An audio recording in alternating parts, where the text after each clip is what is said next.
Hello. यह video the Hindu में प्रकाशित 28 जुलाई को एक लेख पर है जिसमें कहा लेख का जो शीर्षक है, टाइटल है should India focus on natural farming.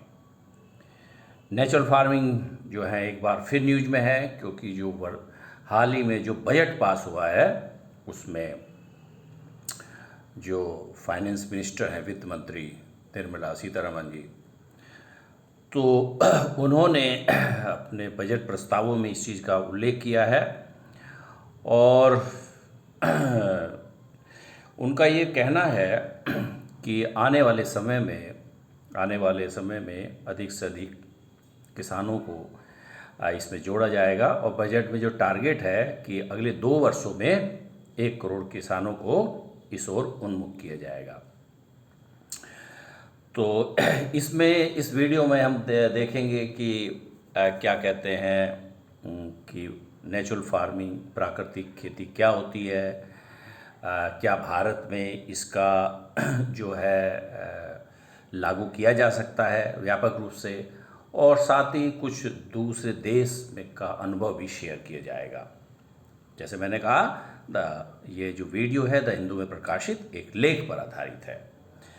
Budget 2024-25 में नेचुरल फार्मिंग न्यूज में है और वित्त मंत्री जी के अनुसार 1 करोड़ फार्मर्स नेक्स्ट 2 ईयर्स, अगले 2 वर्षों में जो है 1 करोड़ किसानों को, देश के 1 करोड़ किसानों को इस ओर इनिशिएट किया जाएगा, यानी उनको जोड़ा जाएगा। और इस नेचुरल फार्मिंग का जो इम्प्लीमेंटेशन होगा, जो वैज्ञानिक संस्थाएं हैं देश की, ग्राम पंचायतों के माध्यम से implementation through scientific institutions and ग्राम पंचायतों और वैज्ञानिक संस्थाओं के द्वारा जो भारत में है उसके द्वारा यह लागू की जाएगी।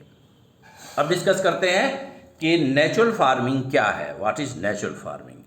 बेसिकली नेचुरल फार्मिंग जो है, इसमें जो है केमिकल जो फर्टिलाइजर होते हैं, रासायनिक उर्वरक हैं, उसका प्रयोग नहीं होता है, और पेस्टिसाइड जो कीटनाशक है उसका भी प्रयोग नहीं होता है। यानी कि रासायनिक उर्वरकों और कीटनाशकों का इस प्राकृतिक खेती में कोई उपयोग नहीं होता है। It promotes traditional indigenous practice. हमारे यहाँ प्राचीन समय से ही जो पारंपरिक घरेलू प्रथाएं रही हैं कृषि की जो परंपरा रही है उस पर इस पर जोर दिया जाएगा। Which are largely based on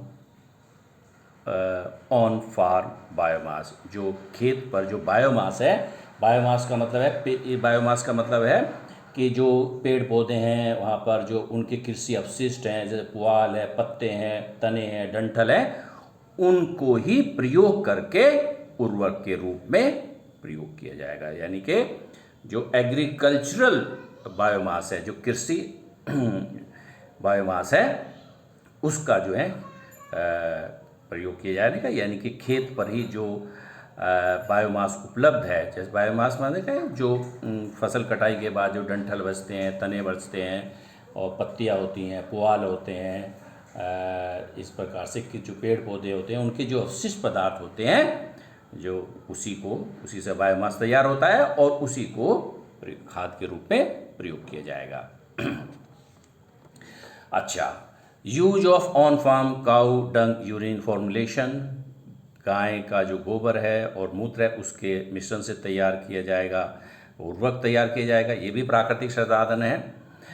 managing paste through diversity, biodiversity, जैव विविधता के द्वारा जो है ऐसे खेतों में जो है जो कीट हैं उनका प्रबंधन किया जाएगा, क्योंकि इसमें पेस्टिसाइड का प्रयोग नहीं होता प्राकृतिक खेती में। और बायोडाइवर्सिटी जो होती है, यानी कि भिन्न जो पेड़ पौधे होते हैं उनकी रेसिस्टेंस अलग होती है, वो एंटी इंसेक्ट्स होते हैं, कंपाउंड्स होते हैं। तो बायोडाइवर्सिटी कहीं ना कहीं जो है पेस्ट का, कीटकों का प्रबंधन करती है, उनको रोकथाम करती है।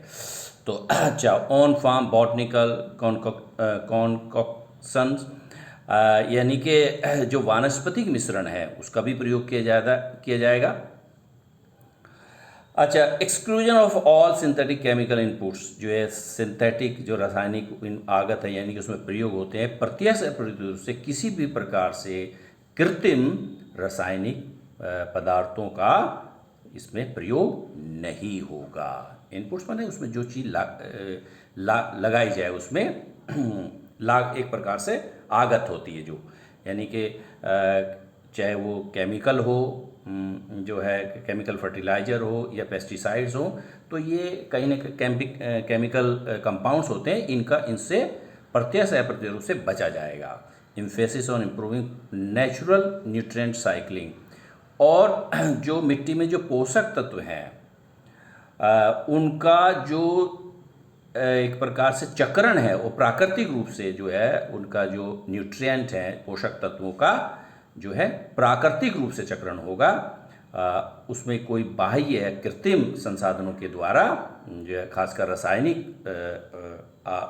आगतों के द्वारा कोई चक्रण नहीं होगा। एंड इंक्रीजिंग ऑर्गेनिक मैटर, और कार्बनिक पदार्थों का मिट्टी में जो है को बढ़ावा दिया जाएगा, यानी कि कार्बनिक पदार्थों को में वृद्धि की जाएगी मिट्टी में, ताकि वो प्राकृतिक रूप में अपनी जो है अपनी स्थिति को प्राप्त कर सके।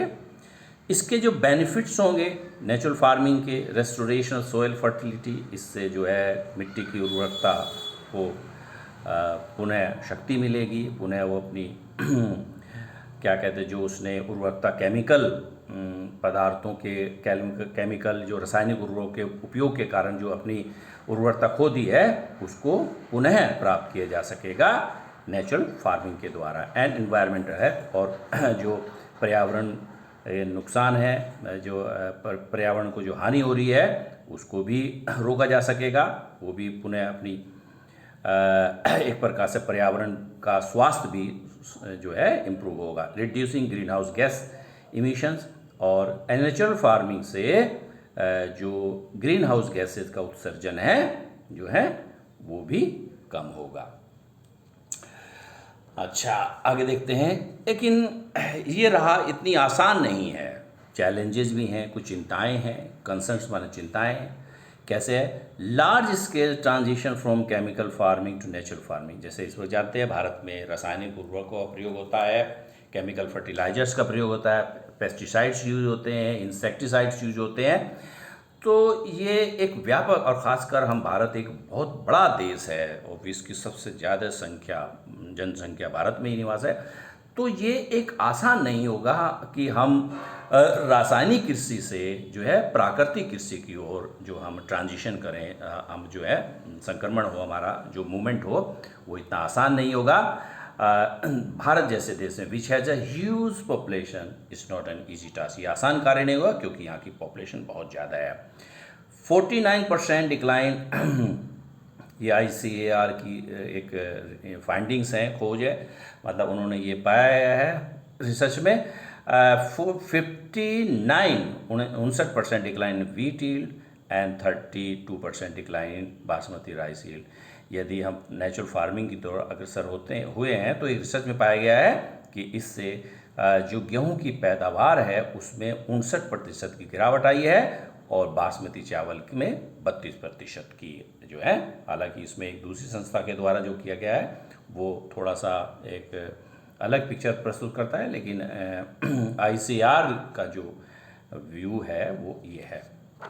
अच्छा, आगे देखते हैं। What are the lessons from Sri Lanka. Sri Lanka हमारा पड़ोसी राष्ट्र है, वहाँ पर भी जो केमिकल फर्टिलाइजर्स को प्रतिबंध किया गया था, और जो पूरी तरह से ऑर्गेनिक खेती या नेचुरल फार्मिंग की तरफ अग्रसर हुआ था। लेकिन वहाँ पर भी जो है काफ़ी नेगेटिव जो नकारात्मक परिणाम निकले। What are the lesson from Sri Lanka. Turn completely organic. सरकार ने कुछ दशकों पहले, कुछ वर्षों पहले कहा जा सकता है कि कार्बनिक जो ऑर्गेनिक खेती है, जो कार्बनिक खेती है यानी कि प्राकृतिक खेती है, उसके और अग्रसर हुए पूरी तरह से। और इसीलिए उस राष्ट्र ने यानी कि श्रीलंका ने रासायनिक उर्वरकों के आयात को प्रतिबंध किया गया। लेकिन इसके कॉन्सिक्वेंस क्या निकले? Farmers struggle to get natural fertiliser. प्राकृतिक रूप से एक तो किसानों को खाद के रूप में प्राकृतिक जो खाद है उसके लिए काफ़ी संघर्ष करना पड़ा, उसकी उपलब्धता बहुत आसान नहीं थी। Reduction in the key yields of की क्रॉप्स इंक्लूडिंग राइस जो है, और ये भी देखा गया कि जो फसलों हैं उनकी पैदावार में, और ख़ास जिसमें चावल भी शामिल है, कमी आई। यानी कि